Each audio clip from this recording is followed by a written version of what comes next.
Boo! Ha!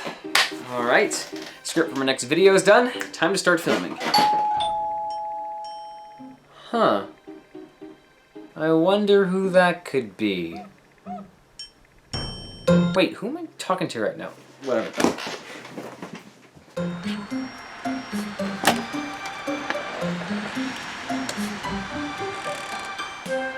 What, the professor? Cunning or skillful act intended to deceive or outwit someone, or item that is out of the ordinary and gives great pleasure.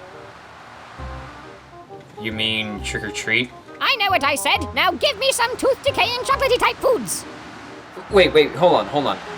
Why are you even trick-or-treating in the first place? Besides, don't you technically live here now? To tell you the truth, my place of residence is a bit vague, even to me. Well, go TP someone else's house. I got a video to shoot. Can I at least analyze your butterfingers?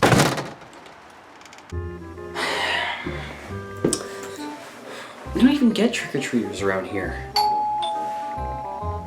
Another one?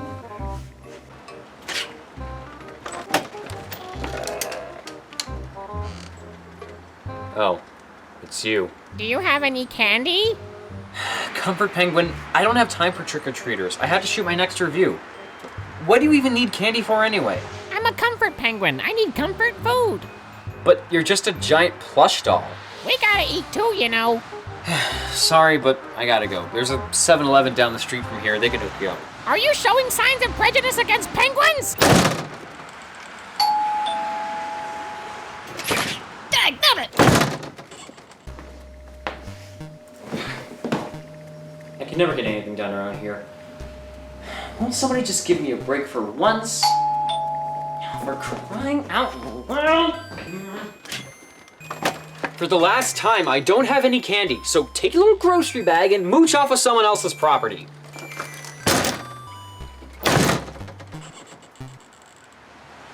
I just wanted to play some video games. Okay.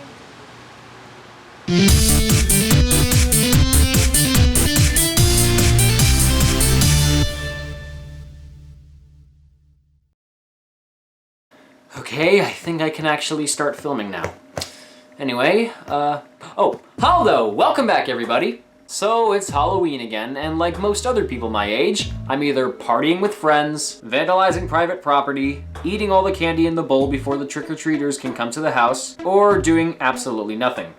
In my case, I'm reviewing Luigi's Mansion. Ever since I did that year-long Mario marathon back in 2015, I've gotten tons and tons of comments from people wanting me to look at many other Mario games, specifically the spin-offs like Mario Kart and such. And if you're wondering why I still haven't gotten to those games yet, it's not because I never wanted to or wasn't planning on it. I just wanted to focus my time on other games. And also this. But seeing as how it is Halloween, I figured this was the perfect time to give Luigi's Mansion the attention it deserves. I mean, it's great. It's a Mario game. It's kinda Halloween-y with the ghosts and the creeps and the big spooky mansion. I wasn't expecting this to be the game to bring me back into the Mario universe, but I already wrote the script, so yeah, okay, let's get right into it. Let's do it! Mario. It's always nice to go back and revisit some familiar territory. Not including the 2 revisiting episodes I made on Super Mario Maker and Super Mario 3D World, I haven't done a review of a Mario game since Captain Toad Treasure Tracker during Christmas of last year. And seeing as how my Mario videos are among the most viewed on my channel, it looks like you're all very keen to see more. But the game we'll be covering today is one of the few Mario games out there that doesn't have Mario in the lead role. Instead, the spotlight is put on his younger brother, the easily scared but big-hearted Green Thunder himself, Luigi. Despite what some people might think, Luigi's Mansion actually isn't Luigi's first starring role in a video game. Nope, that was Mario's Missing back in 1992, or 1993 or 1994, depending on the console. In the game, Luigi travels all around the world returning stolen artifacts to their rightful places so that Bowser won't be able to sell them to buy hair dryers that he's gonna use to melt Antarctica and flood the world. Wait, that's the actual story? Okay, that's just weird even for Mario standards. Oh, and here's some random trivia. The NES version of Mario is Missing was developed by Radical Entertainment, who also made a few Simpsons games and a handful of Crash Bandicoot games. Specifically, Tag Team Racing, Crash of the Titans, and Mind Over Mutant. Yeah, their track record isn't that great. Luigi took center stage for this new game because, during development, the focus shifted from exploring a giant dollhouse to a haunted mansion, and having a cowardly protagonist would make more sense. There's a lot of interesting details concerning the development of Luigi's Mansion that I could make a separate video just focused on that. In fact, that's actually not a bad idea, but I'm getting off topic. Luigi's Mansion was released as a launch title for the GameCube on November 18th, 2001. The reception was mostly positive, with critics giving it no more than 7 or 8 out of 10 scores. It's the 5th best-selling game on the console with over 3 million copies worldwide. The mansion itself continues to appear in other games like Mario Kart and Smash Bros., and the game received a sequel for the 3DS just a few years ago titled Luigi's Mansion Dark Moon, from the people that gave us the Mario Strikers games as well as... that. I've been a closet Luigi's Mansion fan for a couple of years now, but all this time I felt like the game has been a little underappreciated. Well, after all this time, I'm finally gonna show it some love. So, let's pop the game in and see how it holds up. Yikes. They're not holding back on the scares. Alright, Luigi's Mansion, let's get Wait, did I put in the wrong game? No, the disc says it's Luigi's Mansion, so what gives? Well, here's the deal though. Luigi's Mansion comes with a full 2-minute trailer for Pikmin that you can find in the options menu. It's a bit JPEG-ish, not just because of the vidbox, but it's kind of cool that they put something like this on the disc, and you definitely don't get a lot of this now. At least in Nintendo games, Marvel movies do this kind of thing all the time. I've never really played Pikmin before, so watching this trailer almost makes me want to go out my way to buy it somewhere. Wait, hold up. I just realized I'm less than 5 minutes into the video and I'm not even playing the actual game I'm trying to review. Oh, this is going better than I thought. But let's not waste any more time and just get right into it. For reals this time. Our story begins with Luigi making his way to a mansion that he apparently won in a contest. One that he never even entered. Ooh, spooky. When he goes inside, Luigi comes across Professor E. Gadd, who tells him that his brother Mario had arrived at the mansion earlier, but never came back. Ooh, even spookier. Oh wow, that's hard. Now it's up to Luigi to find him. But the mansion is filled with ghosts of all shapes and sizes, so the professor equips him with some trusty ghost hunting equipment in the form of the Poltergust 3000 and the Game Boy Horror. Totally not a self-promotion of any kind on Nintendo's part. So there's the basic goal right there. Go around the house to suck up as many ghosts as you can using the Poltergust and rescue Mario before it's too late. Yes, Luigi is basically playing the part of a Ghostbuster, but at least he's more of a Ghostbuster than these guys. Seriously, they're just comedians in Ghostbuster outfits. You look for ghosts to catch by going from room to room all throughout the mansion, and you can catch them by stunning them with your flashlight, and while sucking them up, repeatedly tilting the analog stick in the opposite direction of where the ghost is trying to escape. Just to quickly brush up on the controls, they're responsive for a majority of the time. Almost every single button has a purpose aside from the D-pad. The analog stick controls Luigi's movement, and the C stick lets you change the direction he's facing. The A button opens doors and examines different objects, and standing still while pressing it has Luigi call out to Mario. Mario! Mario! Mario! Aw, how adorable. Holding the B button turns your flashlight off, and letting go turns it back on, which is very handy when trying to stun ghosts at the right time. The R button lets you suck things up with the Poltergust, not just ghosts, but other things too, like money and keys. The X button pulls up the Game Boy Horror, letting you examine things from a first-person perspective. Using this to examine certain ghosts could even give you hints on how to catch them. And examining other things like this mouse hole can lead you into a secret room where you can get a bunch of money. The Y button opens up a map of the entire house. It shows you what floor you're on, what rooms are locked and unlocked, and if you've caught any ghosts in those rooms or not. The Z button opens up your inventory, giving profiles on whatever special ghosts you've caught, and showing you how many special items you've collected throughout the game. And along with changing Luigi's direction, tilting the C stick up and down changes the angle of your flashlight and vacuum. This is where the controls start to confuse me a bit. Tilting the C-stick up makes you point down, and tilting it down makes you point up. Realistically, I guess it makes sense, but gameplay-wise, I would prefer if it was the other way around. There are also 2 different controller options you can choose from, standard and sidestep. Personally, I say stick with standard. Now, when I said the controls were responsive for a majority of the time, that doesn't relate to anything I've talked about already. I'll get into that later. After I go see who's at the door.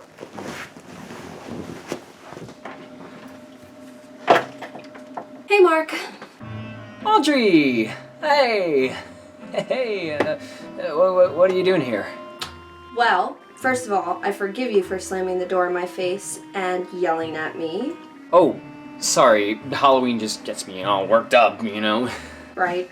And I mean, second, I didn't have work today, actually, so I thought that maybe I'd stop by and hang out. Oh, you got my text? Yeah, all 7,429 of them. Huh, it's not as frequent as I normally text you. Well, I'm kind of busy with something at the moment, but it won't take long. We can still hang out when I'm done. Oh, okay, no problem. I'll just wait in the living room then. You're the best. I know.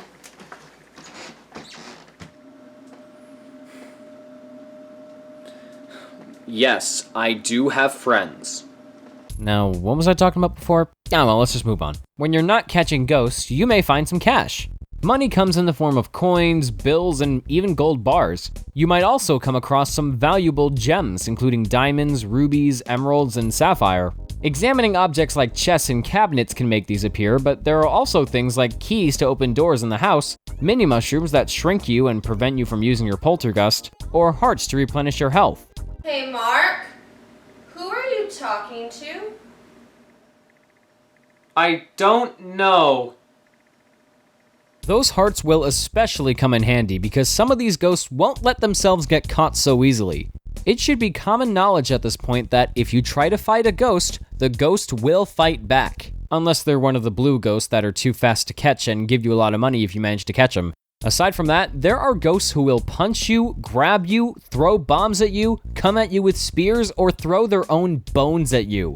Some rooms in the house won't even let you leave until you catch all the ghosts in them. Needless to say, if you're not prepared, you're gonna have a bad time. This brings me to the health system. Luigi sports a health meter similar to that of Super Mario 64. But while the health meter in that game was broken up into 8ths, the one in Luigi's Mansion gives you a maximum of 100 heart points. And every time you take a hit, you lose a bit of health, but you can replenish it by collecting hearts that bounce up out of random places. If you lose all your health, the game is over and you return to your last save point. Well, technically you go back to the foyer every time you die, but the ghosts you captured and the money you collected all remain. If you ever need to save your progress, you can just talk to one of the bajillion toads that are here for the sake of being toads, I guess. Princess Peach sent one to the mansion to go looking for Mario, but he got too scared and gave up. So where did the other toads come from? Anyway, you just walk up to them, let them ramble on for a bit, and then they save your progress. I recommend doing this often because Luigi's Mansion is a surprisingly big game. The mansion is separated into 4 different areas. To get any farther in the game, you have to catch all the ghosts within each room, making a treasure chest appear that gives you a key to the next room, and repeat that same process a couple more times. After you catch all the ghosts in one area, the next area will be open. It doesn't sound too bad, yeah, but there's one more thing I forgot to mention. Among the ghosts you have to catch are the ones who escaped from their paintings that Professor Egad has hung up in a gallery. These, let's call them portrait ghosts, are a little different from the regular ghosts, at least when it comes to catching them. Your flashlight won't expose their heart points right away, so you'll have to perform a certain task in order to expose them, like letting Neville yawn, opening the curtains so Lydia can close them, or guessing Melody's songs right. Once you catch all the portrait ghosts, you take them to the lab to turn them back into portraits using a machine called the Ghost Portrificationizer. Oh wow, that's a fun word. It even works in reverse, so you can take characters from paintings and turn them into physical forms. I'm gonna guess and say this is how toy companies make Nintendo figures. And now...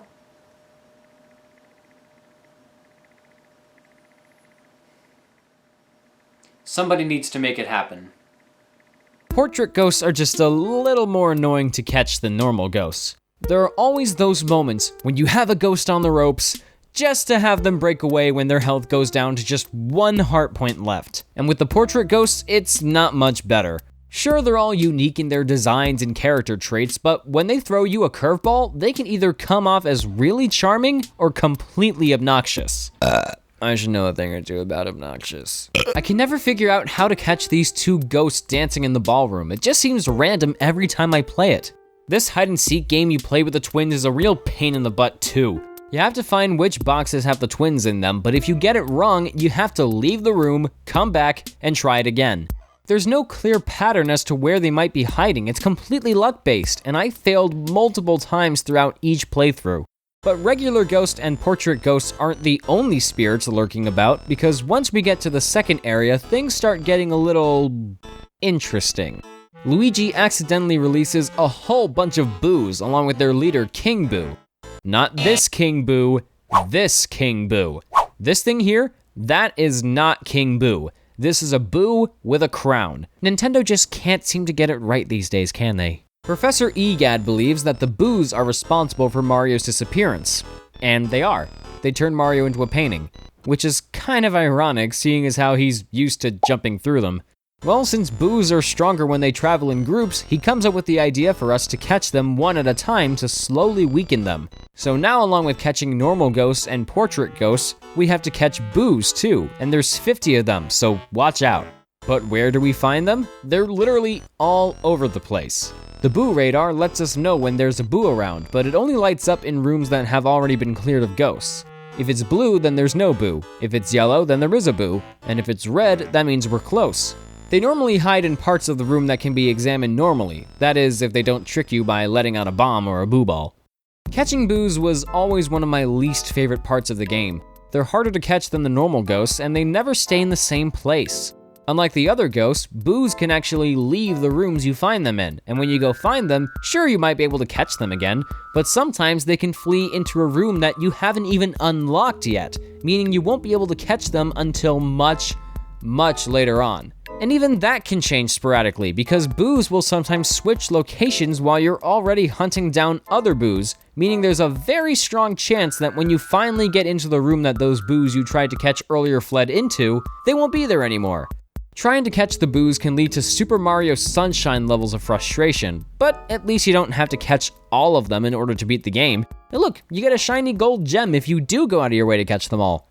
I will gladly take this over a stupid postcard any day. Hey Mark, I've been sitting in the room for a couple of minutes now, and you've been talking to yourself. What exactly are you doing in here? Oh, it's kinda hard to explain. Are you memorizing lines for a play?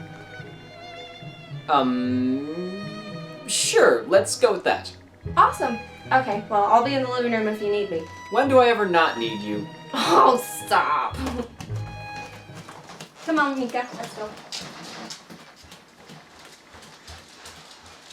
So not only are there more ghosts to catch using your vacuum, but the Poltergust gets some upgrades too, in the form of the element medals. Once you get them, you can press the L button to shoot fire, water, or ice from your Poltergust. All of these are needed to solve a few specific puzzles, like using water to extinguish a flame and go through a door, or using fire to light candles and revealing some hidden secrets. There are even ghosts that are weak to specific elements, like a water ghost that's weak to ice, or a fire ghost that's weak to water. There are only 2 things I don't like about the elements, and the first is how they switch out whenever you get a new one. When your vacuum is carrying a fire element, and then you suck up a water element, you won't have the fire element anymore. It's like in Super Mario World, where you have a power-up in the item box, like a fire flower for example, and then you grab a mushroom, but you're already powered up, so that goes in the item box and replaces the fire flower. The other issue I have with them is how I actually use them, but this relates more to a certain boss battle than anything, and that means I had to talk about the other boss battles first. Chansey the Baby has a beautifully weird scenario, and the fight itself is a very unique fight, but it can get pretty tedious with how long his fight patterns go on for. Bogmire's fight goes on longer than it needs to because he keeps breaking away so frequently. And then there's Bulosus.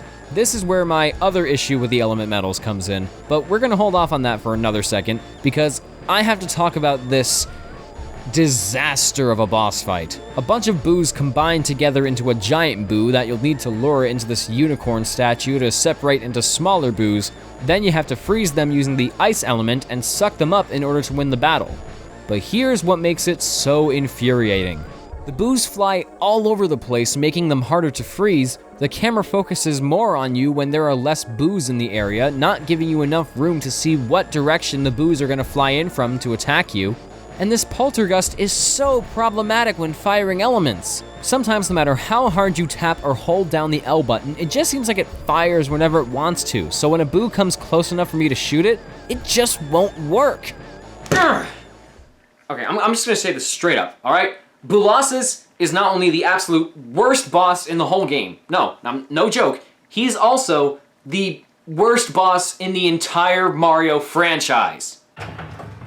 Hey, Mark, what's going on? This fight is impossible. What fight? Oh, hey, you're playing Luigi's Mansion. Yeah, but I'm stuck on this boss. I don't know what I'm doing wrong, but I just can't beat him. Here, let me try. What? Yeah. I mean, it's not that hard. You just have... Here, just give me the remote. Give me the remote. Give me the remote. Audrey, I don't think you know what you're in for. This is Bulosus we're talking about. The hardest boss in the whole game. You can't possibly expect to beat him on your first try.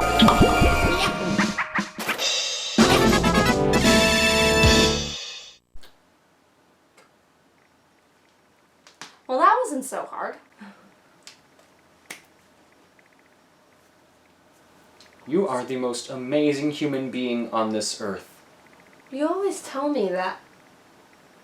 Hey, are you filming a video? Oh, yeah.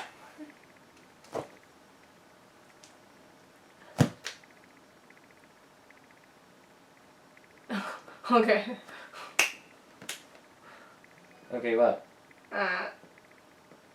Okay, I have no idea how she was able to do that. Maybe she just got lucky, but it really is difficult. Not even the final battle with King Boo is that hard.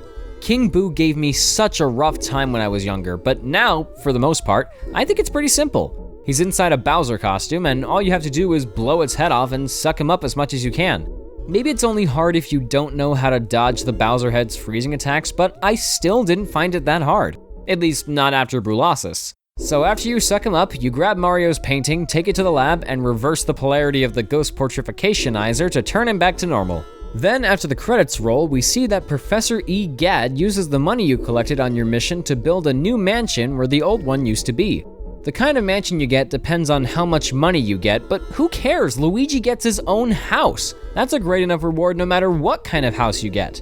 Besides, Donald Trump will criticize it even if it was a big fancy mansion. Like the frickin' hypocrite that he is.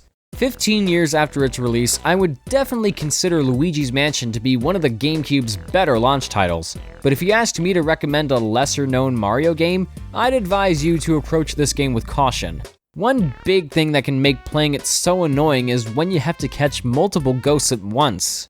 You're incredibly vulnerable when sucking up ghosts, and it's more apparent when you're in a room that has more than one ghost in it, or when ghosts start appearing more frequently after the power goes out at the start of the fourth area for some reason. You could be in the middle of already sucking up one ghost, and then another ghost can sneak up on you and punch you right upside the head, making you lose health and letting the other ghost escape.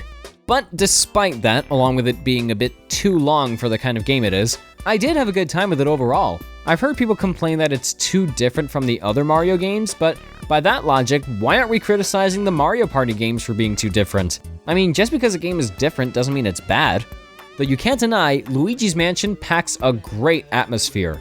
I love the darkness and shadows. They all make the mansion feel more like a ghost can come out at you at any second. And ignoring the often inconsistent frame rate, graphically the game looks great for an early GameCube title, and the worst it can get is looking like an upscaled Nintendo 64 game, which isn't bad either.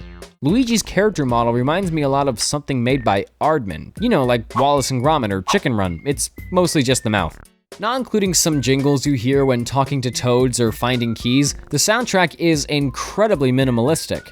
The one song you'll hear throughout the whole game is the main theme, which is great and perfectly reflects the look and feel of the game, but it almost never changes. I like how it stops playing when the lights go up in different rooms and you only hear Luigi whistling it, but again, it never changes. The rest of the music, I have to say, is pretty forgettable. I'm going on a bit longer than I thought I would, but short and to the point, Luigi's Mansion isn't as great as I remember it, but it's still a very good game. I definitely put this over Mario Sunshine. Well, and it's appropriate for the season too, so if you're looking for a good and nostalgic game to play, you should definitely pick that one up. That was pretty good. Thank you. Well, now that that's over, wanna play Thousand Year Door? I have the Japanese version. Oh my god, let's do it. Wait, let me see. Sweet. Oh, that was a doorbell. That's another trick-or-treater. I'll be right back. I didn't even hear.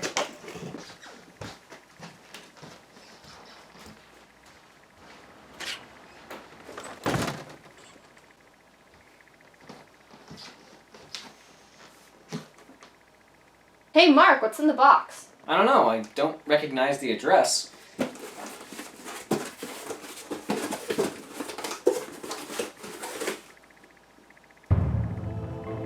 Oh my god. What is it? What's wrong? He found it. I don't know how, but he found it. Oh god, and why are you quoting Back to the Future? You know I only quote Back to the Future when I get scared. I was worried this day would come. Mark, what is in the box?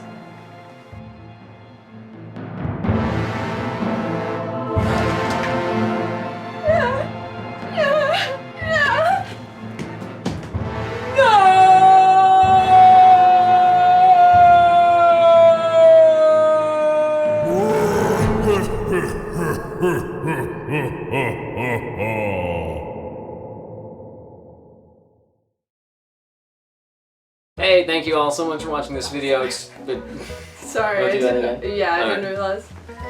Thank you everybody for watching this video, and big thanks to Audrey over here who found the time to come over and film this.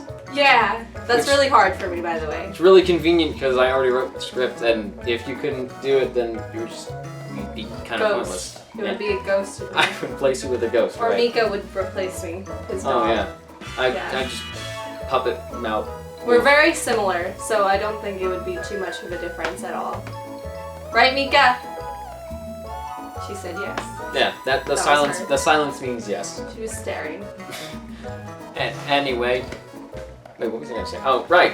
If you want to see more, and this is the first time you're watching, then there's a subscribe button down there somewhere. If you don't like me, don't click it. Don't watch me. Anything. But if you do want to follow me anywhere else, there's Facebook, Twitter, Tumblr, and DeviantArt links in the description, and also support me on Patreon because nobody's supported me yet, and I need money to feed. Boo!